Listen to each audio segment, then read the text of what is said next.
নমস্কাৰ মোৰ অন্য এটা ভিডিঅ'ৰ মাজলৈ আপোনালোকক পুনৰবাৰ স্বাগতম জনাইছো। হিন্দু ধৰ্মত মাঘ পূৰ্ণিমাৰ বিশেষ তাৎপৰ্য আছে। এই দিনটোক মাঘী পূৰ্ণিমা বুলিও কোৱা হয়। জ্যোতিষৰ মতে মাঘ পূৰ্ণিমাৰ দিনা স্নান আৰু দান কৰিলে শুভ ফল পোৱা যায় বুলি মনা হয়। মাঘী পূৰ্ণিমাৰ দিনটোত গংগা, যমুনা আৰু সৰস্বতী নদীৰ সংগমস্থলী প্ৰয়াগ সংগমত পবিত্ৰ স্নান কৰি দান বৰঙণি আগবঢ়ালে অতি শুভ ফল পোৱা যায়। মাঘী পূৰ্ণিমাৰ দিনটোত চন্দ্ৰই কৰ্কট ৰাশিত প্ৰৱেশ কৰে।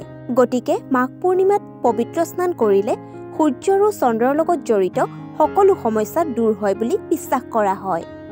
ইয়াৰ লগতে মাঘ মাহৰ পূৰ্ণিমা বৈজ্ঞানিক দৃষ্টিকোণৰ পৰাও অতি উপকাৰী।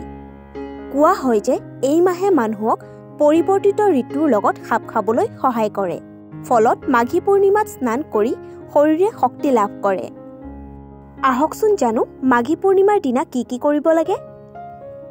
মাঘী পূৰ্ণিমাৰ দিনা ৰাতিপুৱা পবিত্ৰ নদীত স্নান কৰিব লাগে। স্নান কৰাৰ পিছত সূৰ্য মন্ত্ৰ জপ কৰি সূৰ্য দেৱতাক পানী আগবঢ়াব লাগে। লগতে ৰীতি নীতি অনুসৰি ভগৱান বিষ্ণুক পূজা কৰিব লাগে। দুখীয়া আৰ্তজনক আৰু ব্ৰাহ্মণক খাদ্য দান কৰিব পাৰিলে অতি শুভ বুলি মনা হয়। মাঘী পূৰ্ণিমাৰ দিনা ক'লা তিল দান কৰাটো অতি শুভ বুলি মনা হয়। মাঘ মাহত ক'লা তিল পূৰ্বপুৰুষক আগবঢ়াব লাগে। মনা হয় যে এই দিনটোত ক'লা তিল দান কৰাৰ বিশেষ তাৎপৰ্য আছে।